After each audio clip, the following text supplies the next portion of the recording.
16 sentyabrda yüzlerçe adam bayram alynyň şäher banklaryna ýyglandy we bankomatlarda pul ýetmezçiliginden öz nägileligini bildirdi.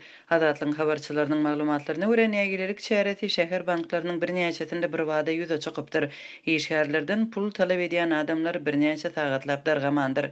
Yerli habarçymyzyň aýdysy 16 sentyabrda şäheriň ýaşaýjylary Halk Banka, Daýhan Banka we Türkmenbaşy bankynyň ofislerine ýyglanyp maliýe guramalarynyň ýolbaşçylaryndan olaryň arzlaryny diňlemegi talap edipdir. Olar hiç ýere gitmejekdiklerini, hiç kimi bankyň içine we daşyna goýbermejekdiklerini we ýolbaşçylar talaplaryny diňlemese bankdan gitmejegini aýtdylar. Her bankyň öňünde 100den gowrak adam bardy. Bank işgärleri märekeni dargatmak üçin polisiýa jaň etdiler. Ýöne adamlar gitmediler. Tersine gıýgyrşdylar. Bank kartlaryndaky pullaryny talap etdiler. Biz öz gazanjymyzy talap edýäris diýip ýygnananlar gıýgyrdylar diýip habarçymyz 16 sentyabrda banklaryň birinde bolan ýagdaý barada gurrun berdi. Habarçymyzyň sözlerine görä bu ýagdaý 2 sagatdan gowrak dowam edipdir. Şondan soň özüni bankyň başlygy diýip tanadan bir işgär üçin adamlaryň ýanyna çykyp, olaryň talaplaryny diňläpdir we ýerine ýetirmegi wada beripdir. Ýaşaýjylar 3 hepde bäri banklara gatnap, bankomatdan pul çekmek üçin nowata talon alyp bilmeýändiklerini, nowat talonlarynyň pul bilen satylýandygyny, işgärleriň talonlary tanyşlaryna paýlaýandyklaryny aýdýarlar. Adamlar çağalarynyň açlyk çekýändigine, pulun ýokdugyny we resmiýetiň problemany çözmeň ýerine adamlara gorkutup polisiýa çağırýandyklaryna gahyr gazap bildirilýär. Bankyň başlygy ýygnananlara talonlaryň häzir ýokdugyny aýtdy we hemmeleri oktýabryň başynda talon paýlamagy söz berdi diýip habarçymyz aýtdy. Onun sözlerine görä onlar çymyň ýylatly bayram alynyň ýaşaýjylary 3 ay bäri aýlyklaryny, pensiýalaryny we kömek pullaryny alyp bilmeýärler. Azatlyň yerli habarçylary owa ýerlerindäki ýagdaýyň hasam çylşyrymlydygyny, bankomatlarda aýda bir gezek pulun peýda bolýandygyny ýöne pulun ondan köp müştere ýetmeýänligini habar berdiler. Alynan talonlar köp her gezek täzesini almaly bolýar. Owa ýaşaýjylary pullaryny çekmek üçin welaýet hem etrap merkezlerine gitmäge mejbur bolýarlar. Dowam edýän kynçylyklar Türkmenistanyň ýylatynyň arasynda köpçülikliň açyk nägilelik bildirmegine sebäp bolýar. Awgust aýynda Marynyň ýaşaýjylary merkeze köçäni beklediler we ýarym sagatlap polisiýa işgärlerini garşy durdular.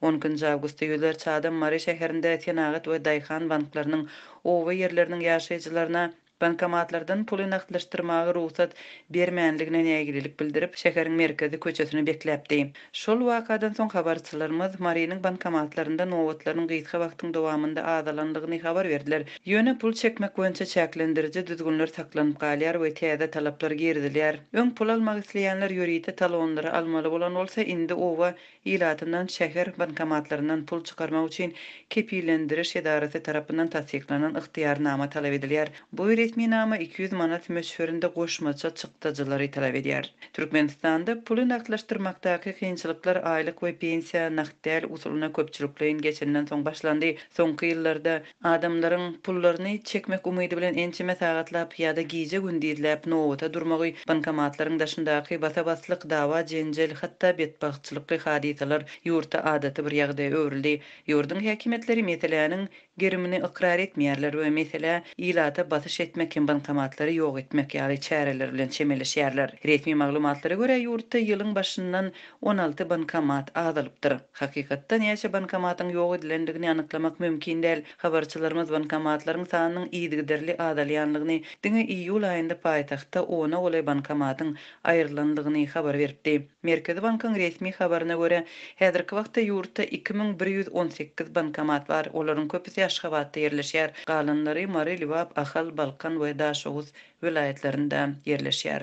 Banklar jemi 4.364.000den gowrak plastik kartyny çykarypdyr. Bankomatlaryň ýarsyna goly Daýhan banka degişli bankyň kart eýleriniň sany 1,5 million adamdan geçer. Geçmişde ýurdun ýolbaşçylary nakt pul ýetmezçiligi meselesini bir gezek gozgadylar. 2019-njy ýylyň awgust aýynda Türkmenistanyň prezidenti Gurbanguly Berdimuhammedow bankomatlardan nakt pul ýetmezçiliginiň problemasyny boyun aldy. Ýöne nakt pul ýetmezçiligini tekniki kynçylyk bilen düşündirip resmiýetleri işçileri günäkärledi. Aýlyklar, pensiýalar, daýhanlaryň gazanchy we büdjetden edilýän beýleki tölegler kartlara geçirilýär ýylatyň şol pullaryny naklaşdyrmakda çekýän kynçylyklaryndan daşary ýurtda agyr işsizlik hem dowam edýär. Häkimetler 20 ýyl bäri işsizlik barada resmi statistikany çap etmeýärler. Hökümete ýakyn çeşmelere görä ýurtda statistika ýöredilýär. Emma görkezijiler ýol başçylaryň uly depkinlikde sady ösüş baradaky aýdanlaryna laýyk gelmeýänligi sebäpli köpçülüge mälim edilmeýär.